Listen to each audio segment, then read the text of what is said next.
know that Istanbul is the only city in Turkey that's both European and Asian? Right now, where I'm standing at is the European part, and over on the other side of the Bosphorus Strait is the Asian part. So if somebody says, I'm from Istanbul, the follow-up question is always, which part? That side or this side? So, this is why they say this is where the continents meet.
Visited building in all of Turkey, the Hagia Sophia. Now back in the day, this was originally a church, and then it turned into a mosque. And then in 1931, when Ataturk decided that no more fighting between religions, he decided to make this into a museum. What makes the Hagia Sophia so unique is that the structure was made for two religions. Now take a look at the center. The symbol for Christianity, there is Mother Mary with Jesus Christ. And then the two circular boards that you can see, those are for Islam. That's Allah and Muhammad. So if I can turn my thumb completely all the way to the top, my wish will come true.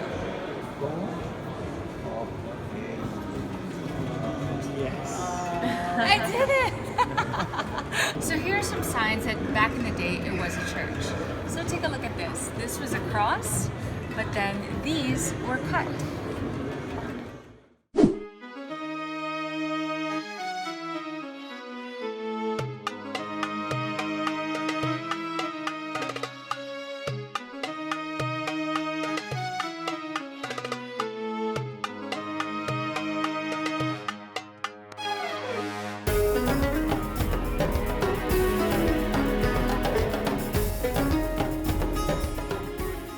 So it's here in Istanbul, you're going to find the Blue Mosque.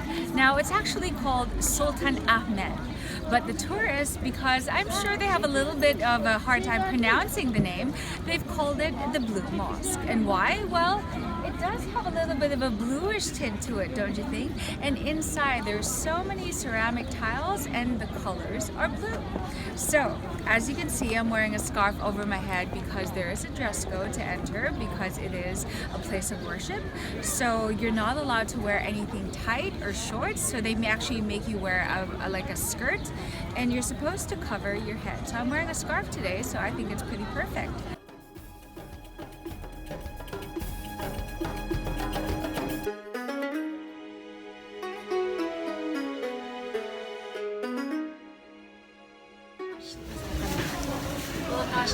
On our way out. That was nice. Gotta get back our skirts and put on our shoes.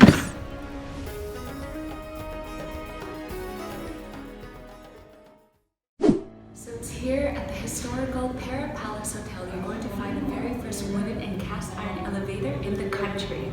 It was built in 1892, and it was only 3 years later that they had another elevator in Paris.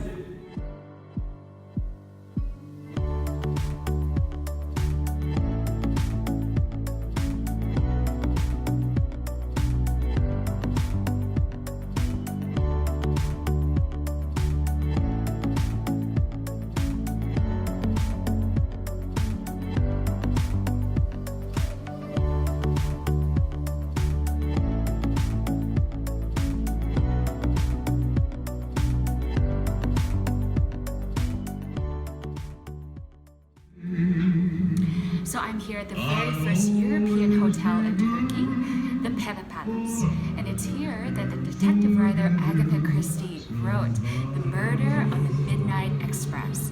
You know, important people in history like Ian Fleming, Alfred Hitchcock, Hollywood actress Greta Garbo have actually stayed here. So even if you're not really staying in the hotel, hopefully come here with a tour guide so that they can actually let you in. You can have some coffee, some tea, and just enjoy beautiful architecture. Now, apart from visiting the old historical area of Istanbul, you have got to come here and see a whole other side of Istanbul. This is the Dolmabahçe Palace.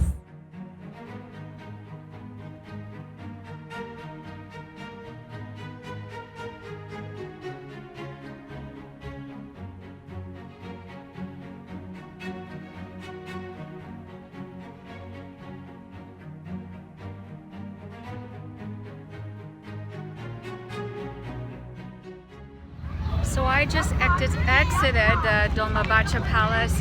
Unfortunately, there are no photos that are allowed inside, but my God, there are absolutely no words to describe how opulent the palace was. It's inside, you're gonna find the largest chandelier in the world, also the largest ballroom. But back in the day, when we think of ballroom, we think dancing, cotillions, but no, this was more like where they would have like official functions for the Sultan. And then inside, all the clocks are set to 9:05. The reason why this is so, Kemal Mustafa Ataturk, the father of Turkey, he died on November 10, 1938 at 9:05 p.m. And because he is so loved by the Turkish people, understandably, because he did found the Republic, they decided to stop all the clocks in honor of him.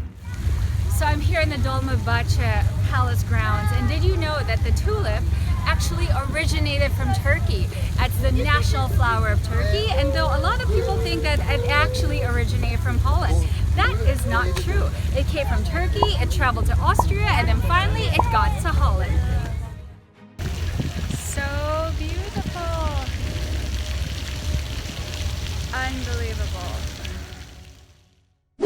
So the city of Istanbul is so beautiful, and there is a secret spot that our tour guide Ali brought us to, where you go up the city walls and you see a breathtaking view 360 of the old and the new. So over there on my left hand side, that's the Blue Mosque, our hotel, the old historical part of town. And Ali, this is where that's going to the airport. Going to the airport? Going to the airport. And basically, if you're afraid of heights, I'm not so sure you want to come here. But if you're not, yes, we're not standing by the edge because it could be dangerous, but unbelievable. The sun is about to set, taking the last hint of light. There we go.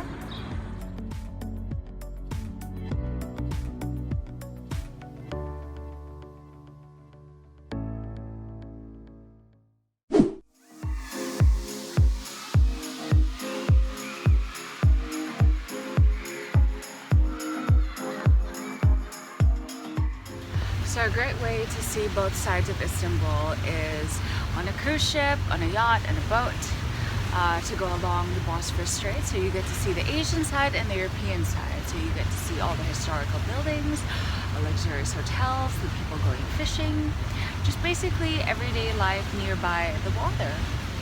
Really relaxing time. It's nearly summer, so actually it is. Summer had just started, the weather is perfect, so you're getting a tan or you're simply just relaxing by the boat. Great way to spend the morning. So we just saw a dolphin. It was so far, it was too late to take a video or a photo. This was like the time we were in Australia, in Sydney, and I know the Gold Coast, and we had whale watching. And every time someone would say, there, we would go to that side of the boat and it was gone. And then someone would say, there, it was on the other side of the boat, and we would run. And eventually, in the end, we were just so seasick, it didn't matter anymore. We just all gave up. So one of the things you're gonna see on the yacht ride is the Bosphorus 2 bridge. And this is the bridge that connects Europe and Asia.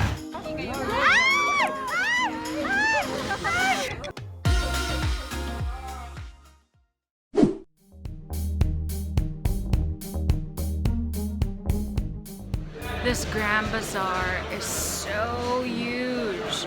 Usually when I shop with my parents or with my family, I separate from them and then we just meet up at the end of, let's say, an hour or so.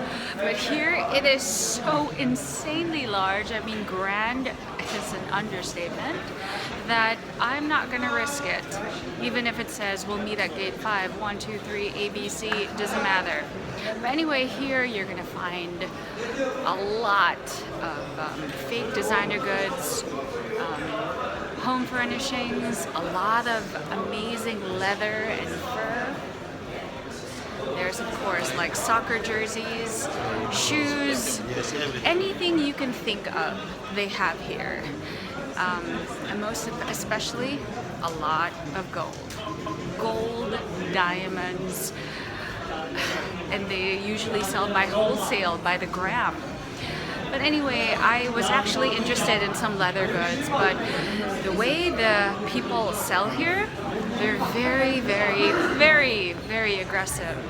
Like, they keep chatting up a storm with you, and I don't know how you guys like to shop, but I personally like to shop in peace. I don't like sales attendants talking to me too much because, you know, I just want to look and enjoy, no pressure to buy. But here they start talking to you and they'll stand up and you haven't even gone near their store and they're actually gonna follow you. So in a way, as much as I admire their initiative and their dedication to being such amazing salesmen, it is a little bit stressful. So yeah, anyway, let's see if I buy anything.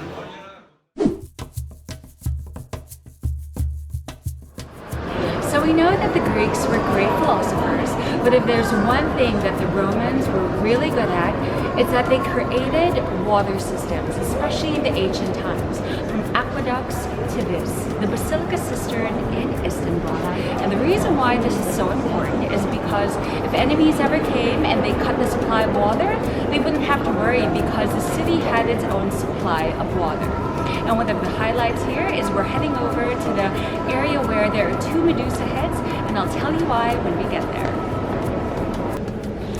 One of the highlights when coming to the Basilica Cistern is seeing the 2 Medusa heads. Now, no one really knows why they were brought here, but if you know your Greek mythology, Medusa is the one that has hair that snakes, and anyone who looks into her eyes turns into stone. So, Medusa is put in really important places such as this, so that it keeps the bad omen away, or in this case, the enemies.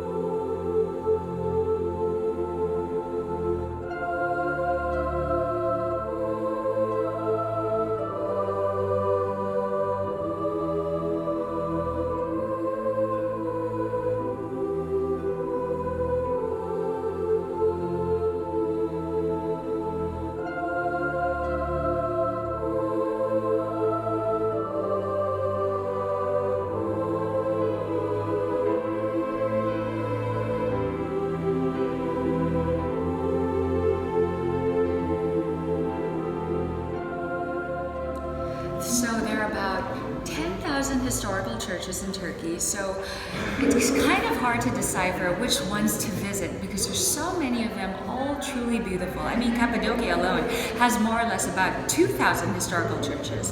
But if ever you find yourself in Istanbul, make sure you come here to the Chora Church. This is considered to be one of the most sacred churches because it's here you're going to find really well-preserved mosaics, and specifically over here at the top, it's where you're gonna find before Mother Mary was born, when she was born, her life and childhood leading up to the events when she actually married Saint Joseph. So it's only here in this church where you're going to find that. So this is where her parents, look up there. Anna and Joachim. Anna and Joachim are so happy that they have a child because they've been praying for a child. And this is where Joachim was actually praying in the temple so that he'll be blessed with a child. So this is Joseph presenting a wooden stick that turned green, making him worthy that he will be marrying Mary. And this is where you can see Mary on the left. She looks sad because Joseph needs to go because he needs to work and he's a carpenter and he was leaving her. So this is where we see in the Bible where Angel Gabriel came to Mary and said that she would be the mother of God through the Annunciation.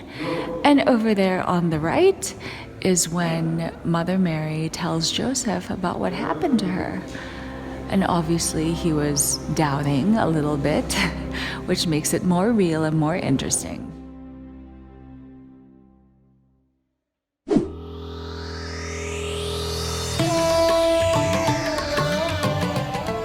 We have hit our very last landmark for the day here in Istanbul. One of the markets that you need to go to is the world famous Spice Bazaar. And just because it's called Spice Bazaar doesn't mean that you can only find herbs and spices. You can find a plethora of things to buy. The only thing that you truly need are your good bargaining skills. So I'm looking for figs and dates. Come with me.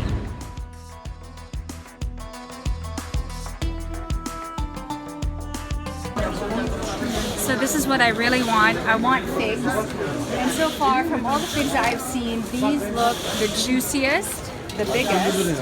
And the great thing about it is, let's say you're gonna bring it home back to wherever you're from, they vacuum seal it for freshness.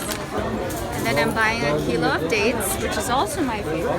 There's so many people here at the spice market. Compared to the Grand Bazaar, this is definitely a lot busier. So here at the Spice Bazaar,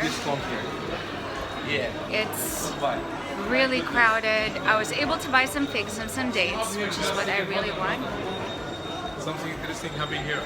Hello. Okay, so the guys here, just would you like to spend the money in our shops? Just some of the lines you're going to hear at the bazaar. Or things like, where are you from? Paradise? Yeah. So, it's entertaining, definitely. They're really gonna tell you everything, just like the Grand Bazaar, just so they can make the sale. Personally, I find this a little more crowded than the Grand Bazaar, but apparently this is also where they shot the scene from Skyfall. Yes, you're here. She's very beautiful. Oh, okay. Yeah. You can see all the different side. Oh, you see? It's like, you don't really know if they're sincere. They just say that to you so that you'll buy. Hi. See? Lovely. I wonder if I can meet my potential husband here.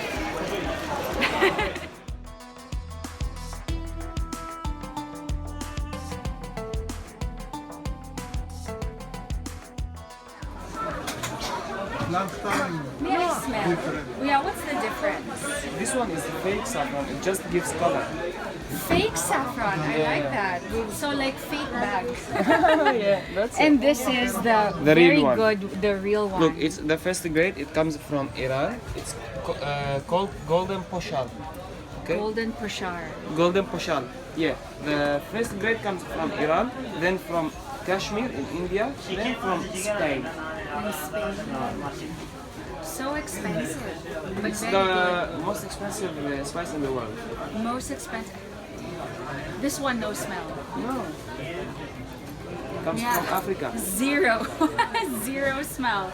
So it's all for color. This is the good stuff. The shebang. This is it. And this, he says, is what you use for kebabs. Used for kebab and all kinds of barbecue foods. Yeah, so it actually smells a little bit spicy. It's spicy already.